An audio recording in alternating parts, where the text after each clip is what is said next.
வணக்கம் மக்களே.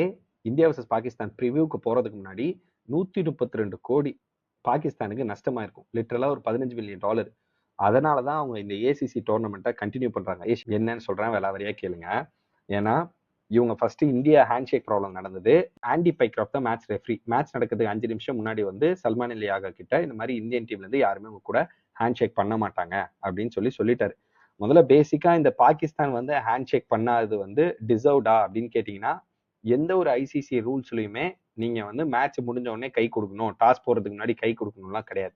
கை கொடுக்கணும்ன்றது ஒரு ஃப்ரெண்ட்லினஸ் மாதிரி. நேற்று ஒமான் மேட்ச்ல கூட இந்தியா சூரியகுமார் யாதவ் வந்து ஒமான் டீம் கூட நின்று போய் பேசி கிஃப்ட் எல்லாம் ஷேர் பண்ணார் ஒமான் கேப்டனு.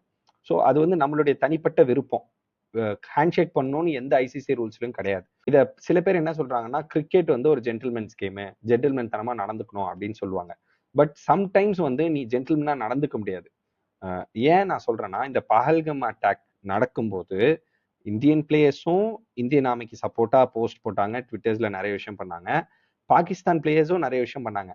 ஆனா பாகிஸ்தான் பிளேயர்ஸ் ஒரு படி மேல போய் இந்தியாவை மார்க் பண்ற மாதிரியும் இந்தியாவை கிண்டல் பண்ற மாதிரியும் நிறைய ட்வீட்ஸ் அஃபீஷியலாவே அவங்க ஊர்ல வந்து போட்டாங்க, அனௌன்ஸ் பண்ணாங்க. ஃபார் எக்ஸாம்பிள், இப்ப கரண்ட்ல இருக்கிற 2 பிளேயர் ஃபஹீம் அஷ்ரப் வந்து ஒரு கிப்லி போஸ்ட்ல ஒரு இந்தியன் உமனுக்கு தலையில வந்து பிந்தி, அதாவது குங்குமம் வைக்கிற மாதிரி, ஒரு பாகிஸ்தான் சோல்ஜர் குங்குமம் வைக்கிற மாதிரி த நியூ பிகினிங் அப்படின்னு சொல்லி போட்டு இந்தியாவை வந்து கிரிட்டிசைஸ் பண்ணியிருந்தாப்ல.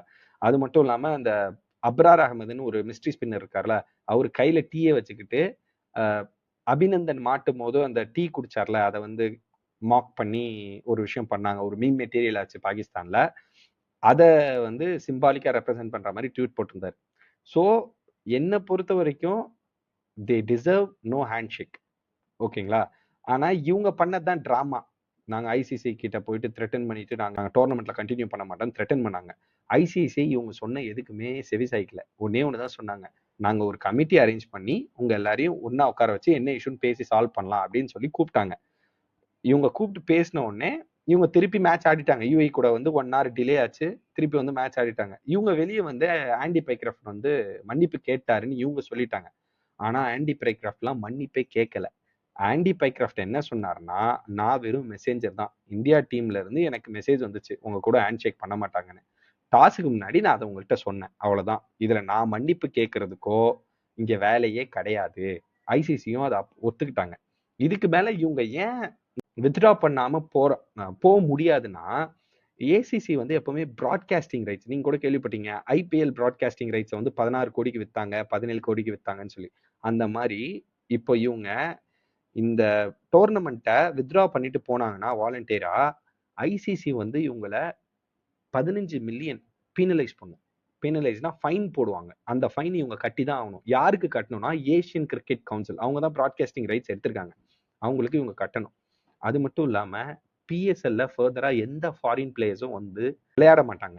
ஏன் அதை சொல்றேன்னா, உலகத்துல குளோபல் டோர்னமெண்ட் எங்க கிரிக்கெட் சம்பந்தமா எந்த குளோபல் டோர்னமெண்ட் நடத்தினாலுமே ஐசிசில அப்ரூவல் வாங்கணும். ஐசிசி கிட்ட அப்ரூவல் வாங்கியிருந்தா மட்டும்தான் அந்தந்த ஸ்பெசிபிக் கிரிக்கெட் போர்ட்ஸ் வந்து நோ அப்ஜெக்ஷன் சர்டிஃபிகேட் கொடுக்கும். லிட்டரலா சொல்லணும்னா ஐசிசி வந்து அந்த டோர்னமெண்ட்டுக்கு நோ அப்ஜெக்ஷன் சர்டிஃபிகேட் கொடுப்பாங்க.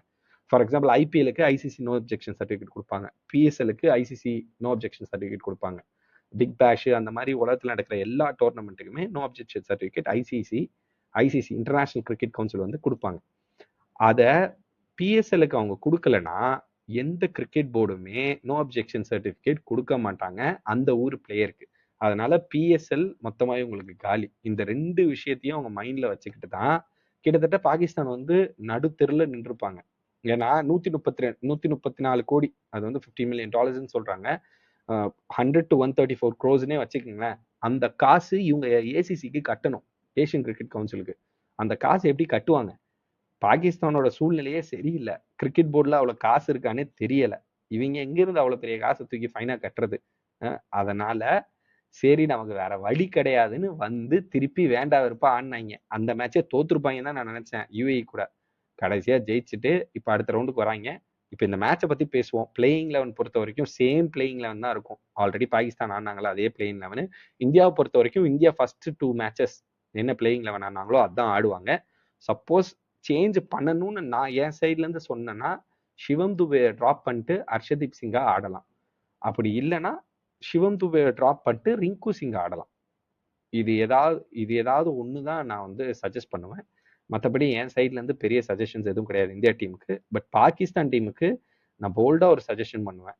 அவங்க வந்து சுஃபியான் முக்கியமே ஆடியே ஆகணும். ஃபஹீம் அஷ்ரஃபை திருப்பி டீமுள்ள கொண்டே ஆகணும். அதாவது அவங்க ஃபர்ஸ்ட் 2 மேட்ச் எந்த ஸ்குவாடோட ஆடினாங்களோ அந்த ஸ்குவாடோட ஆடினாங்கன்னா இந்தியா கிட்ட தேருவாங்க ஃபர்ஸ்ட் மேட்ச். அப்படி ஆடலைன்னா லைக் தேருவாங்கன்னா நான் சொல்றது அவங்க ஜெயிக்க மாட்டாங்க. இந்தியா தான் ஜெயிக்க போகுது. ஆனால் ஒரு டீசெண்டான கேமாக இருக்கும். இல்லைன்னா ஒன் சைடு எனக்கு தெரிஞ்சு இந்தியா எப்படி உங்களை ஜெயிக்கணும்னா ஃபர்ஸ்ட் பேட்டிங் டாஸ் ஜெயிச்சு ஃபர்ஸ்ட் பேட்டிங் எடுத்து 200 ரன் அடிச்சு 60 ரன்னுக்கு ஆல் அவுட் பண்ணும் பாகிஸ்தானை. அதுதான் நான் எக்ஸ்பெக்ட் பண்ணுறேன். என்னோட ப்ரிடிக்ஷன் 100% இந்தியா தான் ஜெயிக்க போகுது. ஆக்சுவலாக இது வந்து ஒரு நோ கான்டெஸ்ட் மாதிரி தான். நானும் வந்து ஏன் சொல்கிறேன்னா இப்போ பாகிஸ்தான் வந்து நம்ம இந்தியன் கிரிக்கெட் விளையாடுற ஸ்டாண்டர்டுக்கு ஈக்குவலான கிரிக்கெட் அவங்க விளையாடுறது இல்லை. அவங்க விளையாடுறது அவுட்டேட்டட் கிரிக்கெட். அவங்க பண்ண பெரிய தப்பு பாபர் அசாம் ரிஸ்வான் 2 பேரை ட்ராப் பண்ணிட்டு வந்தது.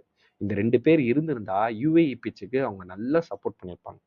அவங்க வந்து ஒரு ஐடியல் பிளேயர்ஸ் ஃபார் யுஏஇ பிச்சு. இப்போ வந்து சிபிஎல் நடந்துச்சு. சிபிஎல்ல நம்மால் விளையாண்டார் ரிஸ்வான், முகமது ரிஸ்வான் நல்லா விளையாண்டார்.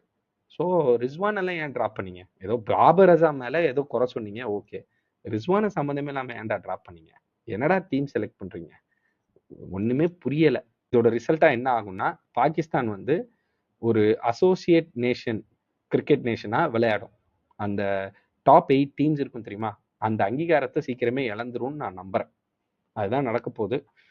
உங்க மனதில் இருக்கக்கூடிய விஷயங்கள், நான் சொன்னது எந்த அளவுக்கு கரெக்டு இல்லை நான் ஏதாவது தப்பா சொல்லியிருந்தா அதை கமெண்ட்ல பதிவு பண்ணுங்க. நீங்க நம்ம பாட்காஸ்ட்ல எங்க கூட வந்து வீடியோல ஜாயின் பண்ணி நம்ம சேனல்ல வீடியோ பண்ணோம் அப்படின்னு இன்ட்ரெஸ்டடா இருக்கீங்கன்னா கமெண்ட்ல மென்ஷன் பண்ணுங்க. நம்ம சேனல் டிஸ்கிரிப்ஷன்ல பார்த்தீங்கன்னா நம்மளுடைய கான்டாக்ட் இமெயில் கொடுத்துருப்போம். அதுக்கு மெயில் பண்ணுங்க. கண்டிப்பாக நம்ம கான்டாக்ட் பண்ணுவோம். அப்புறம் என்னங்க, வீடியோ பிடிச்சிருந்தா லைக் பண்ணி சப்ஸ்கிரைப் பண்ணி ஃப்ரெண்ட்ஸ் அண்ட் ஃபேமிலிஸ்க்கு ஷேர் பண்ணி பெல் நோட்டிஃபிகேஷனை தட்டி விட்டுக்குங்க.